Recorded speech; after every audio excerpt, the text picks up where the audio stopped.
What's good, dreamers? Thanks for checking into the Positivity In, where everything is copacetic because God is in it. If you are new here, welcome by checking in. On this video, you have automatically been given the silver package, but please do upgrade to gold by subscribing to this channel, or all the way up top to platinum by not only subscribing but liking this video, checking in with a comment below, and sharing with your friends. To all our returning dreamers, wagwan, big up yourself. Thank you so much for your continued support on this platform. I am your hostess with the mostest, Danielle Robdon, and today I'm doing a bit of a follow-up on our last money video, basically, where we looked at net worth. Now, if you haven't seen that video yet, go ahead, check the card above or look in the description of this video. Feel free to go watch it, check in with a comment, and really go out and try to apply it. Now we're going to be talking about savings, and this is something that we continue to hear. It's good to save, there's value in saving, all that kind of thing. I have so much to do, so little to cover what I have to do. How do I find that money to save? Well, guess what? You are in the right place. I am going to be sharing with you today how you can go about finding, locating that money without breaking the bank. So let's get into it.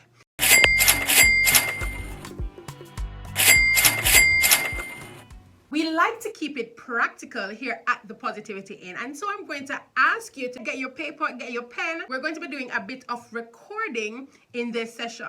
There are 3 important steps that we must cover. The first thing we're going to do is to make a list, and that is name and cost, of all your recurring expenses. So that will include, for most persons, your rent or mortgage or both, like in my situation, travel, so that be a private or public, cable, internet, or Amazon Prime account, or a Netflix account to do Netflix and chill. Record all those things, and after you have recorded all those expenses, I want you to do a bit of examination. In that evaluation, I want you to put a X on some of the things that you constantly pay for but you do not use them. For example, a lot of persons today are using a Netflix account rather than watching the regular cable that was more popular 10 years ago. Now, if you are not watching the cable, why are you constantly paying the bill when you're only watching Netflix or YouTubing or Facebooking or Instagramming or TikToking?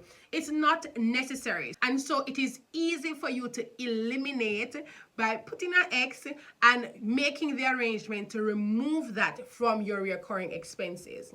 Another thing is that sometimes we find ourselves paying for something that we use, yes, but we do not use it in excess, or we do not maximize all the privileges that come with it. For example, Netflix. A lot of families have resorted to using Netflix today, but there is something that comes with the offering that is provided, and it comes into tiers or stages. So you have, different packages that you can use. A lot of persons, oh, I want to have the best that is being offered, so they'll go for the bigger package, and sometimes they are not using it. And not only that, but you have some persons who have a Netflix, they're using the highest package, and they also have a Disney Plus account. So you might be paying for both at maximum and not really maximizing those services. In those cases, I am encouraging you to see where you can reduce the package so it still gives the benefit that you desire, but it doesn't become overbearing on your pocket, on your expenses, because you're actually using what you're paying for and not having a service that you're not using to the fullest. Another thing is travel. COVID-19 has created an advantage for some persons. And you may say, what is Danielle talking about? She's going crazy. What's happening? We need to check her out, call the mental health people. Well, no. I want to bring you guys in on this as you go into evaluating. A percentage of the population today in education or customer service, that kind of thing, have been home where work can be done. Now the regular travel that we would do day to day, 5 days per week, we're not doing it anymore. And so that money has become extra money. And a lot of times when we know we have extra money, there is always extra need to spend because there's always the need for something else. So we will say, all right, I'll start saving £10, $10, $1,000, depending on your currency. But when that comes, you find that there is something else that you never realized you needed until you saw that money reflected on your check or in your account. Now, I want to say to you, we need to stop that practice. It's a bad practice, bad habit, and that is going to cause you to rack up your liabilities rather than improving and increasing on your assets, fulfilling that commitment to save that little extra. Now I'm going to do a little bit of a practical thing because I love to show the figures, because when you see the figures you'll be like, wow, I must do that. So I'm going to take, for instance, 2 expenses that are recurring. So I say travel. A lot of persons say, for instance, let me use the Jamaican currency because I used the US currency in the last video. Say, for instance, you would normally pay $100 per day to get to work. All right? You work 5 days per week. Multiply that $100 by 5 to represent the 5 days per week that you're going to work, and you will amount to $500 each week. $500 each week. So multiply that $500 by 4 and you'll have a total of $2,000. So that's $2,000 per month. Now in the net worth video, I did mention that in calculating, monitoring, and improving your net worth, it is good to do a review every 6 months or 12 months. If you decide to do a 6-month review, that would be 6 times 2,000, which would be $12,000. So that's $12,000 that, because you're at home, working from home, that you do not have to spend in expenses. Now let's look at another recurring expense, and that is cable. A lot of persons may, be using cable now because in Jamaica, CVM and TVJ doesn't offer the variety that we do desire at some time for, entertainment, relaxation, and that kind of thing. So you have invested in paying cable. But you realize that you are, more using Netflix, and rather than canceling that cable bill, you have added the Netflix as another expense to that cable bill that you're already paying. So say, for instance, you're paying $5,000 for cable each month. At the end of that 6-month period, you're looking at $30,000. Can you imagine? $30,000 in 6 months. So if on your list of expenses, you realize that you are paying cable bill, you're paying that cable bill, but you're not using it, and you can eliminate that from your recurring expenses, you will be saving that $30,000 for the month, plus that traveling expense that you're not paying anymore, which will give you a sum of $42,000.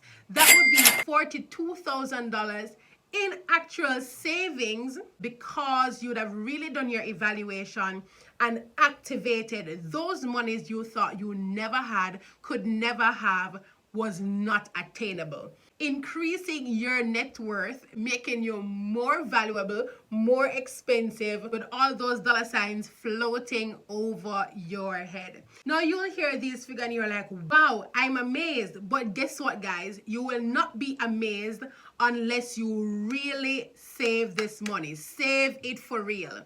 Don't see the extra cash and say, oh, I have an extra $10. Let me go get this. I want you for real to still make it a recurring thing, but rather a recurring expense, allow it to be a recurring saving. Make an arrangement with your bank, or if you're tech savvy and can do it by yourself online, allow that $2,000 that would be a recurring expense, and for that cable bill that you would now cancel because you're doing Netflix and chill, to be transferred from your checking account to your saving account.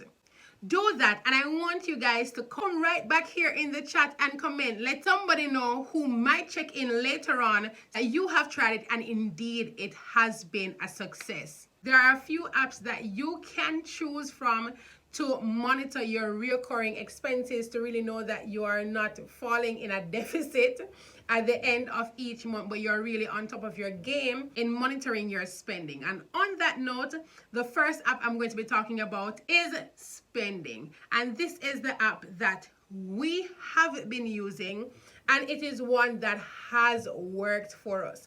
However, there are other options available, for example, Volt, Wambot, and Balance Viewer, just to name a few. You can go on your app store, whether it's be Apple Store or Google Store, and you'll be able to find one that suits you best. And guys, don't have it taking up the space on your phone or your iPads, but really utilize it each month to be on top of your spending game. Remember that the first thing that you need to do is to make a list of all your recurring expenses. Do an evaluation. What is it that you can reduce? What is it that you can eliminate? When that money is eliminated, do not budget that money to pay for something, to buy something, to go somewhere that is not a necessity. Push that money from your checking account to your saving account, and 6 months later, you'll be surprised at the amount that you would have attained. Have for yourselves a fantabulous day. Put God in it. And I want to reassure you, everything will be copacetic because He, God, is in it. Peace.